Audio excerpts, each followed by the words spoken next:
The testament of Dan, the seventh son of Jacob and Bilhah.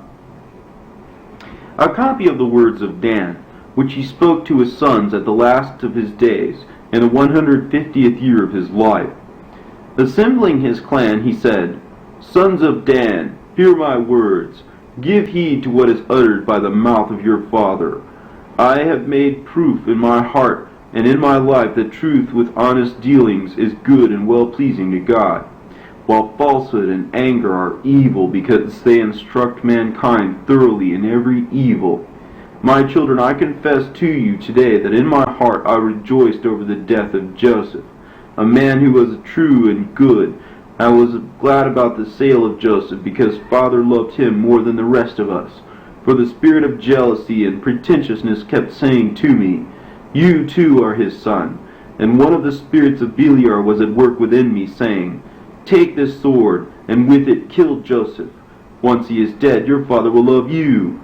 This is the spirit of anger that persuaded me, that as a leopard sucks the blood of a kid, so I should suck the blood of Joseph. But the God of Jacob our father did not allow him to fall into my hands, so that I might find him alone, nor did he permit me to accomplish this lawless act, lest 2 tribes be lost from Israel. And now, my children, I am dying, and I say to you in truth, that if you do not guard yourselves against the spirit of falsehood and anger, and love truth and forbearance, you will perish. There is blindness in anger, my children, and there is no angry person who can perceive the face of truth. For even if one is his father or mother, he treats them as enemies. If it is a brother, he does not recognize him. If it is a prophet of the Lord, he misunderstands. If it is a just man, he is unaware of him. If a friend, he ignores him. For the spirit of anger ensnares him in the nets of deceit, blinds his eyes, literally, darkens his understanding by means of a lie, and provides him with its own peculiar perspective. By what means does it ensnare the vision? By hatred in the heart. It gives him a peculiar disposition to envy his brother. Anger is evil, my children, for it becomes the motivating force of the soul itself. That force has strange effects on the body of the angry man. It dominates his soul and provides the body with a peculiar power so that it can accomplish every lawless act. When the soul acts, it justifies whatever is done, since it lacks discernment. So, then, whoever is angry, if he is a powerful person, has triple strength by reason of his anger. First, through the power and support of his subordinates. Second, through his wealth, by which he can win by persuasive acts and triumph in injustice. Third, he has the natural force of his own body, and through it he accomplishes evil. But if the angry one is a weak person, his strength is twice that of nature, for anger always supports such persons in their transgression. This spirit always moves with falsehood at the right hand of Satan, in order that such deeds may be done through savagery and deception. Understand, then, the power of anger, that it is senseless. First, it arouses by spoken word. Then by actions it gives its strength to the one who is aroused. By sharp losses it perturbs the mind, and thus arouses his soul with great anger. When anyone speaks against you, do not be moved to anger, and if anyone praises you as being kind, do not be elated, nor be carried away, neither by pleasure nor by shame. First, it is pleasant to hear, and thus it sharpens the mind to be sensitive to some provocation. And then, when anyone is aroused by anger, it makes him suppose his self-esteem is justified. If you suffer a loss, if you undergo the destruction of anything, do not become alarmed, my children, because this spirit makes one desire what is intransitory in order that he might be made angry over what he is missing. If you lose something by your own action or otherwise, do not be sorrowful, for grief arouses anger as well as deceit. Anger and falsehood together are a double-edged evil and work together to perturb the reason. And when the soul is continually perturbed, the Lord withdraws from it, and Beliar rules it. Observe the Lord's commandments then, my children, and keep his law. Avoid wrath, and hate lying, in order that the Lord may dwell among you, and Beliar may flee from you.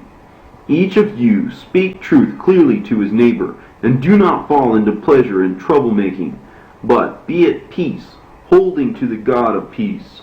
Thus no conflict will overwhelm you. Throughout all your life, love the Lord, and one another with a true heart. For I know that in the last days you will defect from the Lord, and you will be offended at Levi, and revolt against Judah, but you will not prevail over them. An angel of the Lord guides them both, because by them Israel shall stand. To the extent that you abandon the Lord, you will live by every evil deed, committing the revolting acts of the Gentiles, chasing after wives of lawless men, and you are motivated to all wickedness by the spirits of deceit among you. For I read in the book of Enoch the righteous that your prince is Satan, and that all the spirits of sexual promiscuity and of arrogance devote attention to the sons of Levi in the attempt to observe them closely, and to cause them to commit sin before the Lord. My sons will draw close to Levi, will participate with him in all manner of sins. When with the sons of Judah they will share in greed, like lions snatching what belongs to others. Accordingly you will be led off with them into captivity. There you will receive all the plagues of Egypt, and all the evils of the Gentiles. Therefore, when you turn back to the Lord, you will receive mercy, and he will lead you into his holy place, proclaiming peace to you. And there shall arise for you from the tribe of Judah and the tribe of Levi the Lord's salvation. He will make war against Beliar. He will grant the vengeance of victory as our goal, and he shall take from Beliar the captives, the souls of the saints. And he shall turn the hearts of the disobedient ones to the Lord, and grant eternal peace to those who shall call upon him. And the saints shall refresh themselves in Eden. The righteous shall rejoice in the new Jerusalem, which shall be eternally for the glorification of God. And Jerusalem shall no longer undergo desolation, nor shall Israel be led into captivity, because the Lord will be in her midst, living among human beings.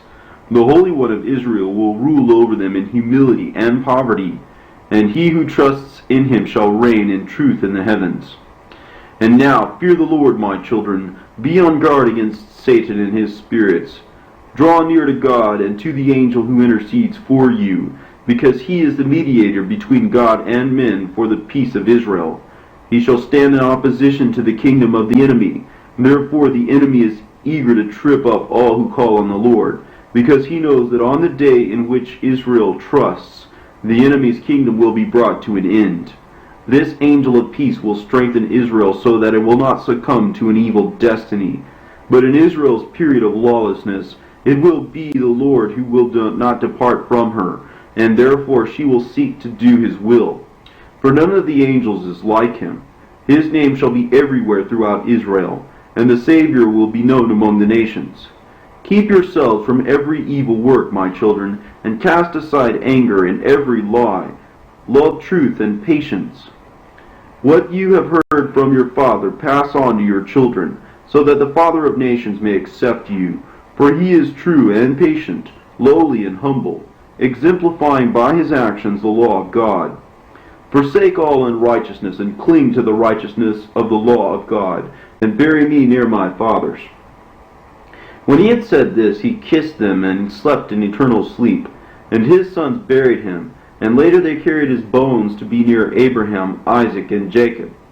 Dan prophesied to them, however, that they would go astray from God's law, that they would be estranged from their inheritance, from the race of Israel, and from their patrimony. And that is what occurred.